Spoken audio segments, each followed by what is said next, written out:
नमस्कार दोस्तों, स्वागत करता हूं एक नए वीडियो के साथ। दोस्तों, आप सबको पता है या नहीं पता, बट जिस कंपनी के बारे में आज हम बात करने जा रहे हैं, वेदांता लिमिटेड के बारे में, इस कंपनी ने 2023 में 3 बार डिविडेंड दिया। एक बार 12 रुपये 50 पैसे, दूसरी बार 20 रुपये 50 पैसे और तीसरी बार 18 रुपये 50 पैसे।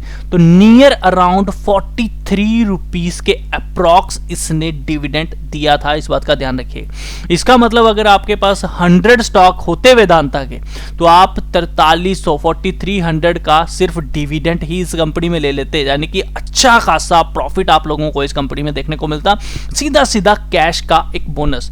तो दोस्तों, आज हम इस कंपनी का एनालिसिस करने जा रहे हैं और देखेंगे 2024 में ये आपको कितना डिविडेंड देने वाली है और टेक्निकल बेसिस पे ये कितनी बुलिशनेस के साथ कंपनी है, प्लस फंडामेंटली कितनी स्ट्रांग है ये कंपनी। क्या 2024 में दे पाएगी आपको 40 रुपीज का डिविडेंड? आइए समझते हैं स्टॉक के पूरे एनालिसिस को और देखते हैं कितनी स्ट्रेंथ है इस स्टॉक के अंदर। सबसे पहले मैं आप सबको ये बताना चाहूंगा कि इस कंपनी की बुक वैल्यू 85 रुपीज के करीब की है। इस बात का ध्यान रखिए, यानी कि कल को लाइबिलिटी में से एसेट्स को निकाल दिया जाए, यानी कि एसेट्स में से लाइबिलिटी निकाल दी जाए, यानी कि आपके खर्चों को बाहर निकाल दिया जाए, सब कुछ बेच बूझ के एंड में आपके पास 85 रुपीज रहते हैं, तो अच्छी खासी वैल्यूएशन है अभी के प्राइस के हिसाब से। मुझे नहीं लगता ज्यादा महंगा है। बात करते हैं इस स्टॉक की फेस वैल्यू, 1 रुपए की फेस वैल्यू है। मार्केट कैपिटल देख लीजिए, 96,536 करोड़ की इसकी मार्केट कैपिटल है। दोस्तों, हम लोग बढ़ते हैं सीधा इसकी बैलेंस शीट के ऊपर। तो बैलेंस शीट सितंबर 2023 की हमारे पास है, जिसमें बताया जा रहा है कि रिजर्व 31,211 करोड़ के हैं। ध्यान रखिए, आपको एक चीज जरूर देखनी चाहिए। देखिए इसके पास कितने अच्छे रिजर्व होते थे। बुरा समय देखिए यहां से है 61, 54, 61, 65, 39 और अब पिछले 3 सालों में डी ग्रोथ हुई है इस कंपनी की। ये क्यों हो रही है वी डोंट नो, बट कहीं ना कहीं कंपनी का पैसा खत्म होता जा रहा है। इस बात का ध्यान रखिएगा। कंपनी ने कर्जा कितना लेके रखा है? 75,064 करोड़ का कर्जा लेके रखा है, यानी कि जितना रिजर्व है उससे ज्यादा कंपनी ने कर्जा लेके रखा है। अदर लाइबिलिटी भी 86 के करीब ही है। और अगर हम बात करें इसके एसेट्स की, तो इन्वेस्टमेंट आप लोग यहां पे देख सकते हैं, इन्वेस्टमेंट भी कंपनी की कम होती जा रही है और 12,855 करोड़ की अभी करंट इन्वेस्टमेंट इस कंपनी ने की हुई है।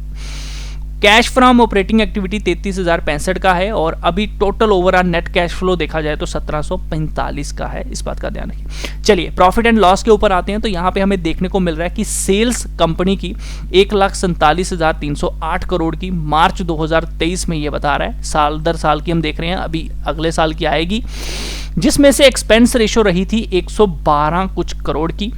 और टोटल अगर मैं बात करूं यार, सब कुछ काट कूट के टैक्स टुक्स देके इनको जो नेट प्रॉफिट या मिला था वो कितना मिला था आप लोगों को वो समझना है। तो वो मिला था 8616 करोड़ के करीब हमें नेट प्रॉफिट देखने को मिल रहा है। तो अर्निंग पर शेयर हुई आपकी 13 रुपये 99 पैसे। बात करें ग्रोथ, आप लोग देख लीजिए, कंपाउंडिंग प्रॉफिट ग्रोथ आप लोग देख सकते हैं, नेगेटिव तकरीबन जा रही है, कम होती जा रही है। इस बात का ध्यान रखिए।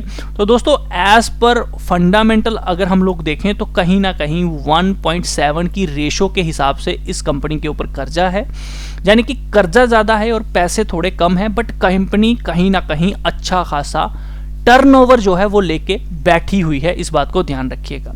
तो डिविडेंड अगर हम बात करें कि क्या इस साल देगी या नहीं देगी, देखिए अगर हम पहले बात करें इस कंपनी की, तो पहले कितनी सेल थी 2022 में? 1,32 करोड़ की। मार्च में कितनी हुई? 1,47 की। ठीक है, मतलब कि रेवेन्यू जो है वो इंक्रीज होता जा रहा है। हमारा जो रिजर्व था, जो इस कंपनी के पास एक रिजर्व था, वो कंपनी का अब कम हो गया है, तकरीबन आधे पे आ चुका है सितंबर 2023 में। तो अगर हमें इसके क्वार्टरली रिजल्ट देखने हो इस बार के, देखो यार मार्च 2023 में हम लोग ये क्या करते हैं, हम profit and loss quarterly basis पे जाते हैं। तो क्वार्टरली बेसिस पे हमें देखने को मिल रहा है कि 2022 में अगर इनकी सेल्स देखी जाए तो मार्च में 39,822 थी, जून में 38,622 थी, सितंबर में 36,624 थी। बात करते हैं आगे, दिसंबर की 34 थी। बट अगर हम लोग इस साल की इनकी रेवेन्यू देखें, सेल्स 37 की है, मुकाबले इसके कम है। जून की देखो 33 की है, मुकाबले इसके कम है। सितंबर की 36 थी 38, ये हमें बढ़ती हुई दिख रही है। तो हमारी जो दिसंबर का इनका रिजल्ट होगा वो हमारे लिए बहुत इंपॉर्टेंट होने वाला है। अगर उसमें भी सेल्स ग्रोथ हमें अच्छी देखने को मिलती है तो बहुत अच्छी बात है। यहां पर हमें एक चीज इंपॉर्टेंट देखने को कहीं ना कहीं क्वार्टरली बेसिस पे देखने को मिल रही है, इनकी एक्सपेंस रेशो देख रहे हो, ये 26, 28, 28, 27, 28, 27, 27, कहीं ना कहीं अगर इन लोगों की सेल्स ग्रोथ अगर सितंबर में ज्यादा हुई है तो इन्होंने अपने एक्सपेंस रेशो को कंट्रोल में किया है, इस बात को ध्यान रखिए। यहां पे देखिए 34,000 करोड़ की सेल हुई थी बट 27,035 की इनके एक्सपेंसेस थे।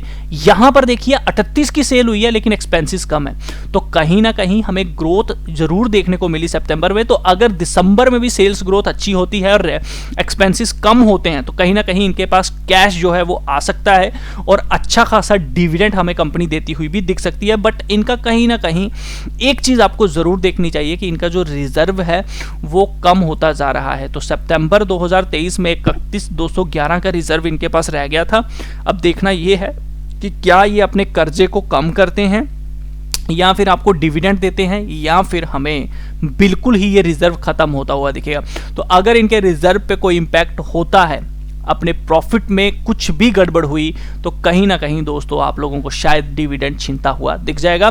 लेकिन अगर इन्होंने अच्छी सेल्स ग्रोथ की और अपने रिजर्व को बढ़ाया तो 2024 में भी ये भैया 3 से 4 बार डिविडेंड आपको देने का दम तो रखती है। ठीक है, बाकी फिलहाल के हिसाब से दिसंबर के क्वार्टर को देखना बहुत जरूरी होगा, तो आप चैनल को सब्सक्राइब जरूर करिएगा जिन्होंने अभी तक नहीं किया है। फिलहाल के बेसिस पे कंपनी का रेवेन्यू अच्छा खासा है, अच्छा खासा काम कर रही है, हम नहीं कहेंगे कि काम नहीं कर रही है, अच्छा खासा काम कर रही है। बट इतना बैलेंस शीट के बेसिस पे मैं आपको नहीं कहूंगा कि अच्छी कंपनी, मैं नहीं मानता इसको, क्योंकि इसके ऊपर कर्जा बहुत ज्यादा है, इस बात को थोड़ा सा आपने ध्यान रखना है। दूसरा एक चीज और बता दूं मैं आप लोगों को, देखिए इसने प्रमोटर ने अपनी सारी होल्डिंग प्लेज करके रखी है, ये सबसे बड़ा नेगेटिव पॉइंट हमें देखने को मिल रहा है, लेकिन ये स्टार्टिंग से ही है, इस बात को भी ध्यान रखिए। बट प्रमोटर ने अपनी होल्डिंग को बेचा भी है, ये अच्छी बात नहीं है। बाकी बात करें एफआईस की, तो एफआईस अच्छा खासा होल्ड इसमें रखते हैं और डीआईस भी अच्छा खासा होल्ड रखते हैं, तो इन्होंने अपनी होल्डिंग को इंक्रीज किया है। तो इनकी स्टडी के हिसाब से तो आपको जरूर इन्वेस्ट करना चाहिए। बाकी म्यूचुअल फंड की इतनी ज्यादा इन्वेस्टमेंट इसमें नहीं है, इस बात का ध्यान रखिए, 0.83 है। तो दोस्तों एज पर बैलेंस शीट हमारे पास दिसंबर के रिजल्ट बहुत जरूरी होंगे जो इनके आएंगे, उसमें देखना होगा कितनी सेल्स ग्रोथ होती है या नहीं होती है, रिजर्व बढ़ते हैं या नहीं बढ़ते हैं। तो अगर दिसंबर में इनके रिजर्व बढ़े तो समझ लीजिए अच्छा खासा आप लोगों को डिविडेंड मिलने वाला है, अदरवाइज थोड़ा सा आपको साइड जरूर हो जाना चाहिए इस कंपनी से। बाकी आप लोगों को मैं बताना चाहूँगा एज पर टेक्निकल बेसिस पे इसके अंदर एक ब्रेकआउट आने की कोशिश है, तो ध्यान रखिए अगर अगले 1-2 महीने में ये ब्रेकआउट दे देता है, फिलहाल के लिए इस महीने ये दिसंबर आप वेट करिए, ये इस ट्रेंड लाइन को तोड़कर अगर क्लोजिंग देता है मैं ज़रूर अपडेट करूंगा जब भी ये क्लोजिंग देगा। अगर ये इसके ऊपर क्लोजिंग दे देता है तो आपको क्या करना है, आपको लगा लेना है बुलिंगर बैंड।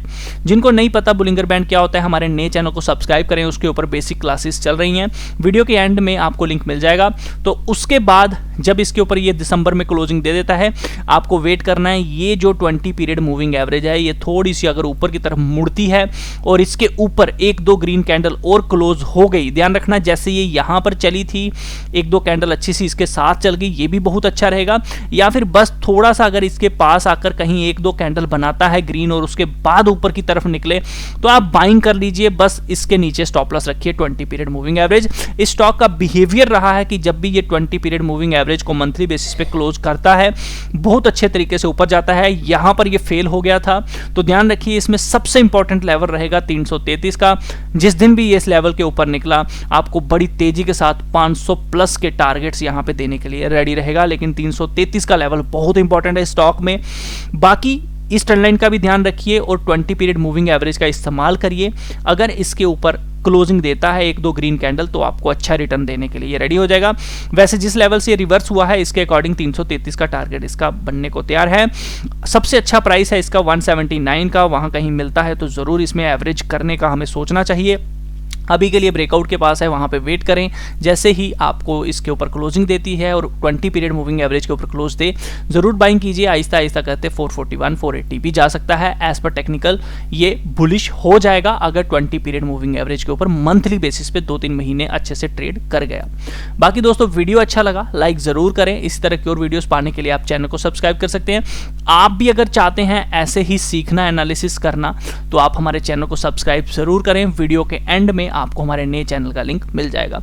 बाकी इस चैनल को फॉलो करना बिल्कुल मत भूलिएगा। मिलता हूं आपके साथ नेक्स्ट वीडियो में, तब तक के लिए अपना ख्याल रखिए। ट्रेड लेने से पहले एक बार अपने फाइनेंशियल एडवाइजर से ज़रूर पूछना है, क्योंकि रिस्क आप